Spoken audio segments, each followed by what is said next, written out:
ಚಂದನ್ ಶೆಟ್ಟಿ ನಿವೇದಿತಾ ಗೌಡ ಅವರು ಡಿವರ್ಸ್ ಆಗಿದ್ದಾರೆ. ಈಗಾಗಲೇ ಅಫಿಷಿಯಲ್ ಆಗಿ ಇಬ್ಬರು ಕೂಡ ಸೋಷಿಯಲ್ ಮೀಡಿಯಾದಲ್ಲಿ ಅದನ್ನು ಅನೌನ್ಸ್ ಕೂಡ ಮಾಡ್ಕೊಂಡಿದ್ದಾರೆ. ಸೊ ಒಂದಿಷ್ಟು ಲೀಗಲ್ ಪ್ರೋಸೆಸ್ ಆಗಿದೆ.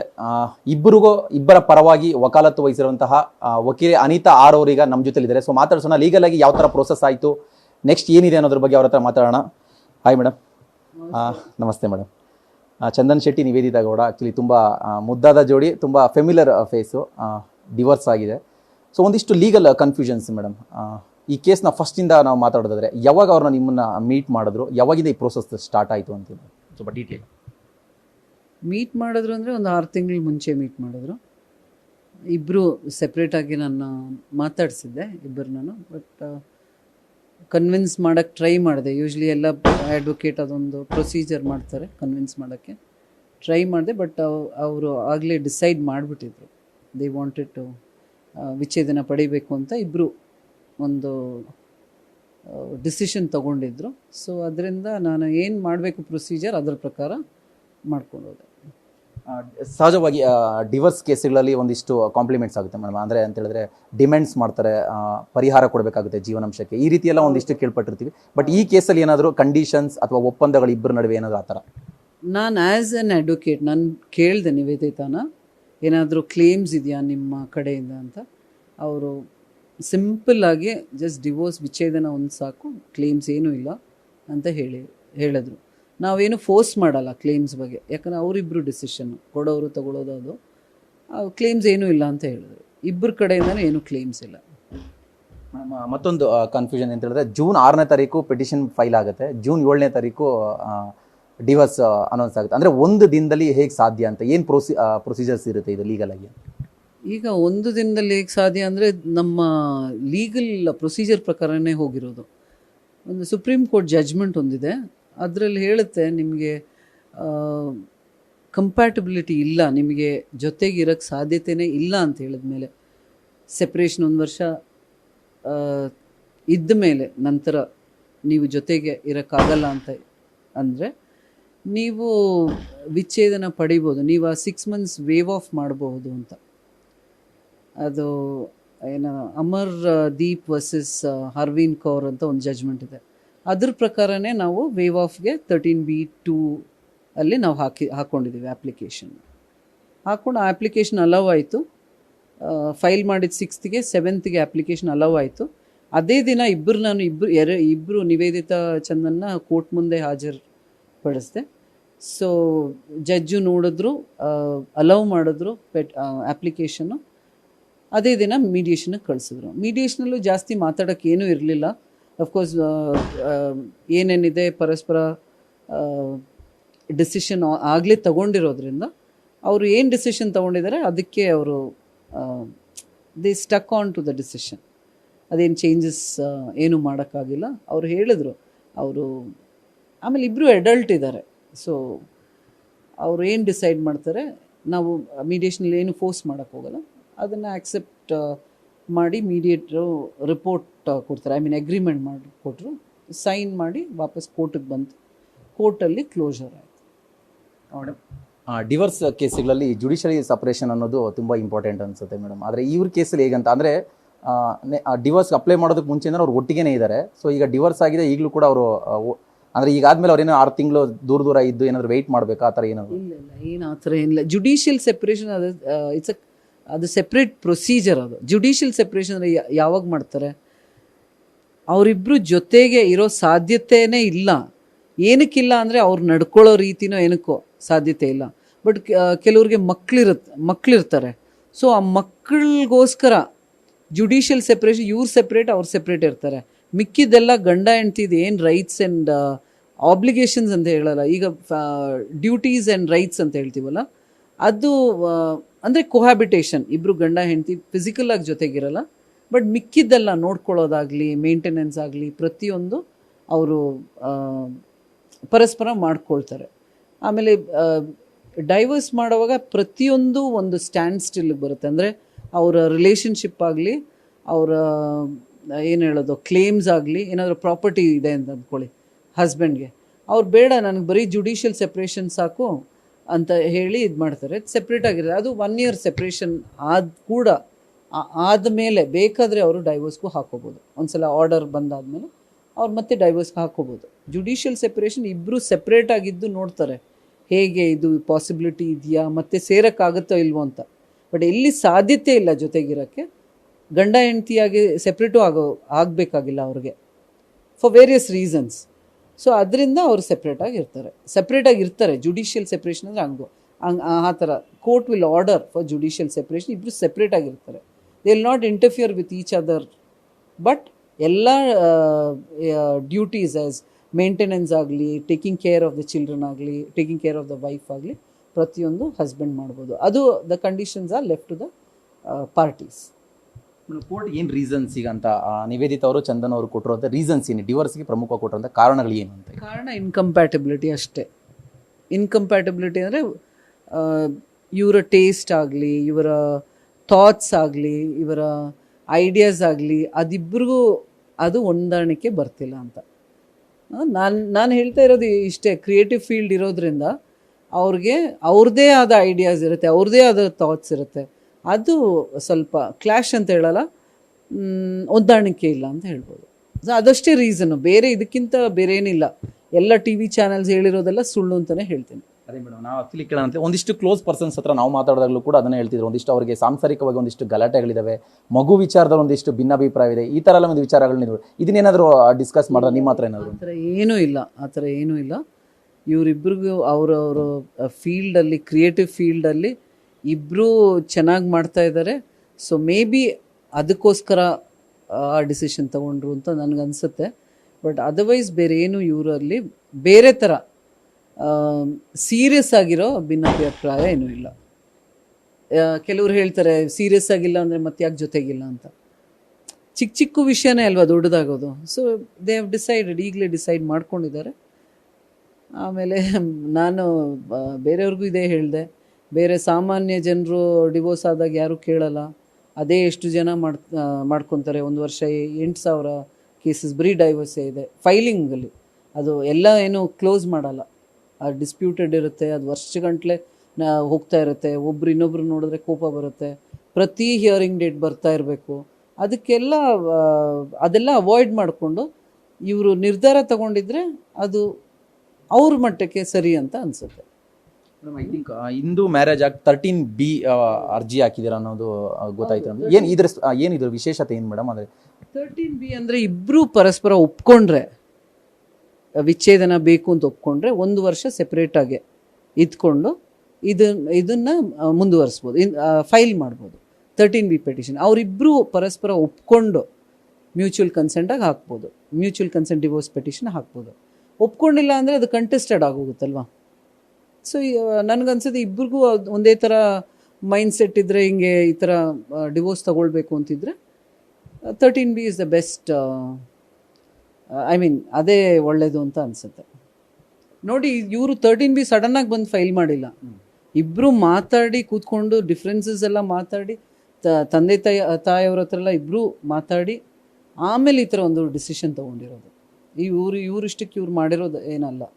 ಅದು ವರ್ಕೌಟ್ ಆಗ್ತಿಲ್ಲ ಅಂತ ಹೇಳಿದ್ಮೇಲೆ 4 years they have lived, 4 years ಇದ್ದಾರೆ ಜೊತೆಗೆ, ಚೆನ್ನಾಗಿದ್ದರು ಫಸ್ಟು ಫ್ಯೂ ಇಯರ್ಸ್. ಬಟ್ ಈ ಥರ ಡಿಫ್ರೆನ್ಸಸ್ ಬಂದಮೇಲೆ ಇಲ್ಲೇ ಒಂದು ಕ್ಲೋಜರ್ ತರೋದು ಒಳ್ಳೆಯದು ಅಂತ ಅನಿಸಿದೆ ಇಬ್ರಿಗೂ.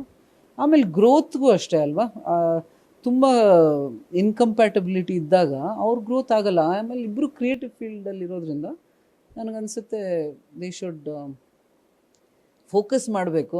ಅದು ಕೆಲವರು ಹೇಳಿದ್ರು ಫೋಕಸ್ ಮಾಡೋಕ್ಕೇನು, ಅವ್ರ ಪಾಟಿಗೆ ಅವ್ರು ಮದುವೆ ಇರ್ತಾರೆ, ಫೋಕಸ್ ಮಾಡ್ತಾ ಇರ್ತಾರೆ ಅಂತ. ಆಗಲ್ಲ.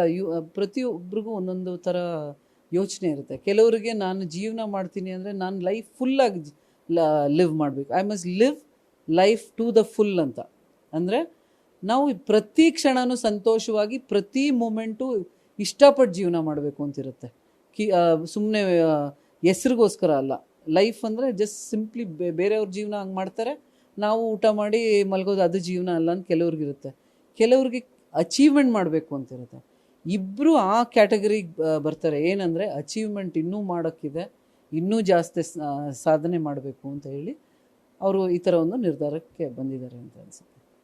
ನಿಮ್ಮ ಹತ್ರ ಏನಾದರೂ ಇಬ್ಬರು ಕಡೆ ಪೇರೆಂಟ್ಸ್ ಅವ್ರು ಏನಾದರೂ ನೀವು ಕರೆಸಿ ಮಾತಾಡ್ಸಿದ್ದು ಉಂಟು? ಅವ್ರೇನಾದ್ರು ಹೇಳಿದ್ರಾ ಇದ್ರ ಬಗ್ಗೆ ಏನಾದರೂ ಹೇಳ್ಬೋದು? ಪೇರೆಂಟ್ಸ್ ಇಲ್ಲ, ಪೇರೆಂಟ್ಸ್ ಅವರು ನನ್ನ ಹತ್ರ ಮಾತಾಡಿಲ್ಲ ಪೇರೆಂಟ್ಸು. ಬಟ್ ಪೇರೆಂಟ್ಸ್ ಅವ್ರ ಹತ್ರ ಮಾತಾಡಿ, ಇಬ್ಬರ ಹತ್ರನೂ ಮಾತಾಡಿ ಇದು ಸರಿ ಹೋಗಲ್ಲ ಅಂತ ಅವ್ರಿಗೂ ಅನಿಸಿದೆ. ತುಂಬ ಟ್ರೈ ಮಾಡಿದ್ರು ಇಬ್ಬರು, ಆಗಲಿಲ್ಲ. ಸೊ ಅದರಿಂದ ಈ ನಿರ್ಧಾರನೇ ಸರಿ ಅಂತ ಹೇಳಿ ಅವ್ರಿಗೆ ಗೊತ್ತಿದೆ. ಪ್ರತಿ ಬರಬೇಕಾದ್ರೆ ಭೇಟಿ ಆಗಬೇಕಂದ್ರೆಲ್ಲ ಅವ್ರಿಗೆ ಗೊತ್ತಿದೆ. ಇನ್ನೊಂದು ಮೇಡಮ್, ನಿವೇದಿತಾ ಅವರು ಕರಿಯರ್ ಬಗ್ಗೆ ಒಂದಿಷ್ಟು ಫೋಕಸ್ ಮಾಡಬೇಕು ಅಂತ ಅನ್ಕೊಂಡಿದ್ದಾರೆ. ಮೇ ಬಿ ಅದೇ ರೀಸನ್ ಇರ್ಬೋದು ಕೂಡ. ಜೊತೆಗೆ ಏನಾದ್ರು ಎಜುಕೇಷನ್ ಏನಾದರೂ ರೀಸನ್ ಕೊಟ್ಟಿದ್ದಾರೆ ಅಂತ, ಅಂದರೆ ನಾನು ಫಾರಿನ್ ಹೋಗಿ ಇನ್ನೂ ಹೈಯರ್ ಎಜುಕೇಷನ್ ಮಾಡಬೇಕು ಅನ್ನೋದು ಏನಾದ್ರು ಹೇಳ್ಕೊಂಡಿದ್ದಾರೆ, ಅದೇನಾದ್ರು ಇದೆಯಾ ರೀಸನ್?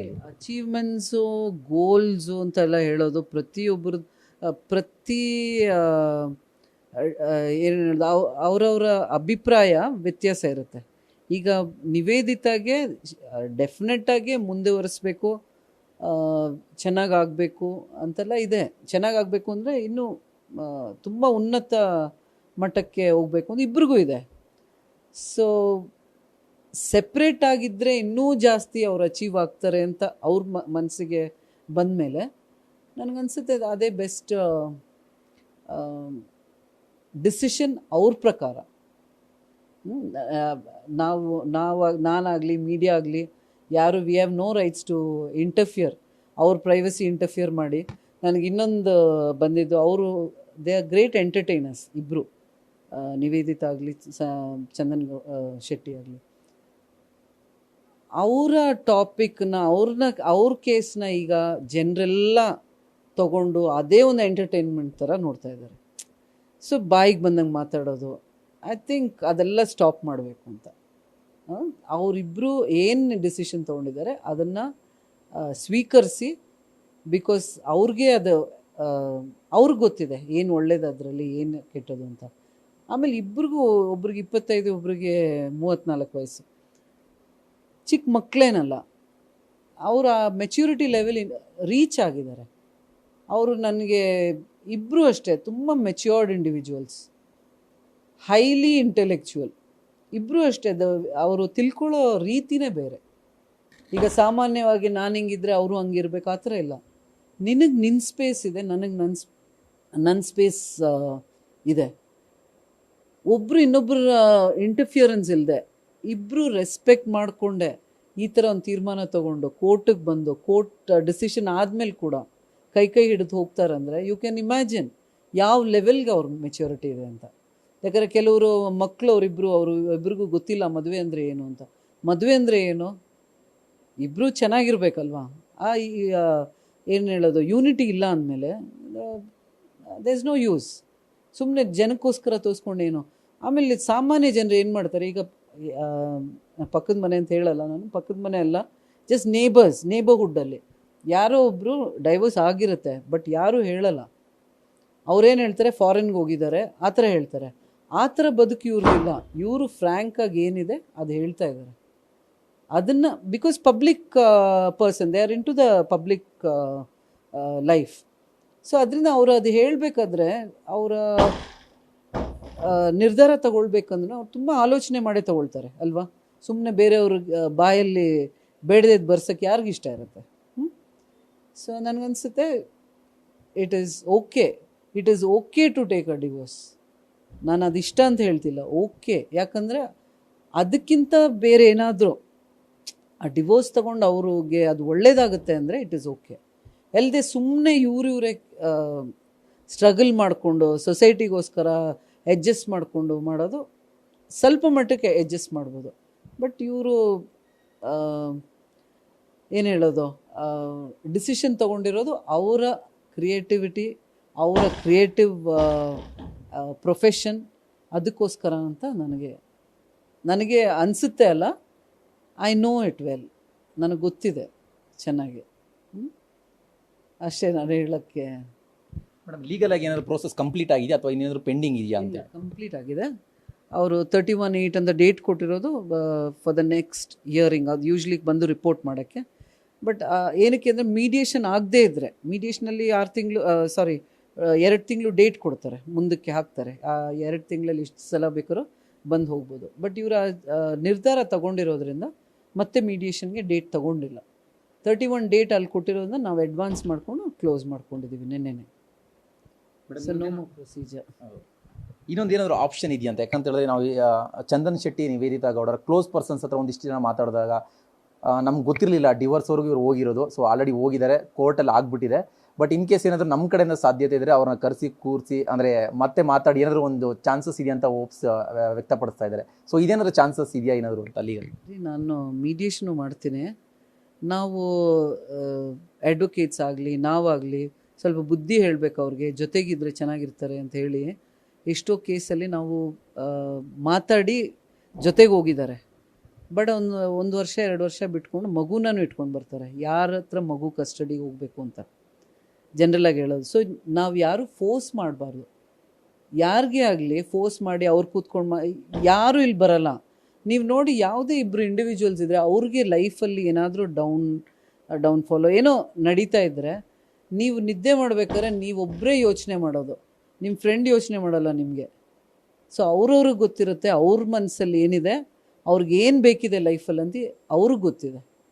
ಸೊ ಅವರ ಒಂದು ಇಂಡಿವಿಜುವಲ್ ಥರ ನೋಡಿ ಅವ್ರಿಗೆ ಏನು ಬೇಕು ಅದು ನಾವು ಇದು ಮಾಡ್ಬೋದು. ಸ್ವಲ್ಪ ಮಟ್ಟಕ್ಕೆ ಹೇಳ್ಬೋದು, ನೋಡಿ ಹಿಂಗಾದರೆ ಹಿಂಗಲ್ವಾ ಅಂತ we can suggest, not as mediator but as an advocate ನಾನು ಹೇಳ್ಬೋದು, ನೀವು ಹಿಂಗೆ ಮಾಡಿ ನೋಡಿ because people love you so much ಅಂತೆಲ್ಲ ಹೇಳಿ. ಯಾಕಂದರೆ ಫ್ಯಾನ್ ಫಾಲೋವರ್ಸ್ ಅಂತೂ ಭಾಳಷ್ಟಿದ್ದಾರೆ.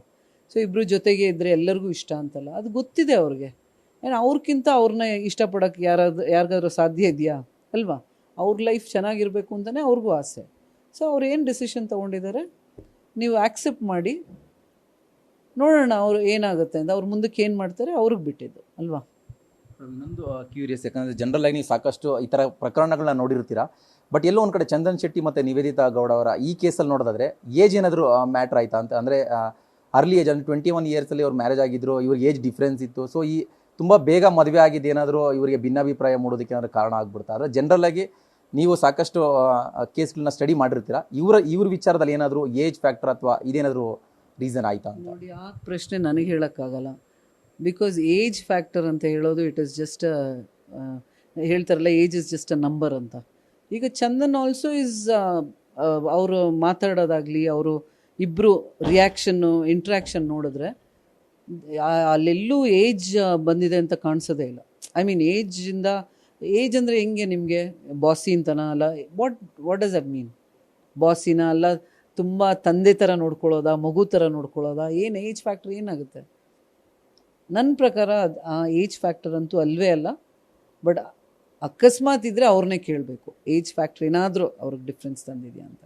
It is not the age factor, definitely age factor ಏನೂ ಅಲ್ಲ.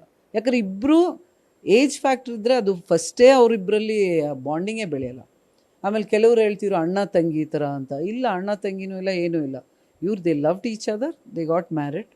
ಬಟ್ ಕೆಲವೊಂದು ಸಲ ಹಂಗಾಗುತ್ತೆ, ನಾವು ತಿಳ್ಕೊಂಡಂಗೆ ಇರಲ್ಲ, ನಮ್ಮದೇ ಬೇರೆ ಥರ ಇದಿರುತ್ತೆ, ಐಡಿಯಾಸ್ ಆಗಲಿ ಥಾಟ್ಸ್ ಆಗಲಿ ಎಲ್ಲ. ಸೊ ಅಲ್ಲಿ ಹೊಂದಾಣಿಕೆ ಇಲ್ಲ ಹೊರತು ಏಜ್ ಫ್ಯಾಕ್ಟರ್ ಅಂತೂ ಐ ಡೋಂಟ್ ಥಿಂಕ್. ಕೊನೆ ಒಂದು ಕ್ವಶನ್, ನೆಕ್ಸ್ಟ್ ಏನು ಮೇಡಮ್ ಫ್ಯೂಚರ್ ಇವರಿಬ್ಬರು ಯಾವ ಥರ ಇರ್ಬೋದು ಅಂತ? ಏನಾದ್ರು ಚಾಲೆಂಜಸ್ ಯಾವ ಥರ ಇರ್ಬೋದು ಅಂತ ಏನಾದ್ರು ನಿಮ್ಮ ಕಡೆ? ಚಾಲೆಂಜಸ್ ಇಲ್ಲ, both are educated, both are ಇಬ್ಬರು ಸಿಕ್ಕಾಪಟ್ಟೆ ಟ್ಯಾಲೆಂಟ್ ಇದೆ, ಇಬ್ರಿಗೂ ಒಳ್ಳೆ ಲೈಫ್ ಇದೆ. ಇಬ್ಬರು ಅವ್ರು ನೋಡಿ ಒಂದು ಇದೇ ಕ್ರಿಯೇಟ್ ಮಾಡ್ತಾರೆ. They will create revolution in the cine field ಅಂತ ಅನಿಸುತ್ತೆ. ಇಬ್ಬರು what ever they are doing they will do really well ಅಂತ ಅನಿಸುತ್ತೆ ನನಗೆ. ತುಂಬ ನಥಿಂಗ್ ಶುಡ್ ಎಫೆಕ್ಟ್ ದೆಮ್. ಇದಂತೂ ಎಫೆಕ್ಟ್ ಆಗಲ್ಲ.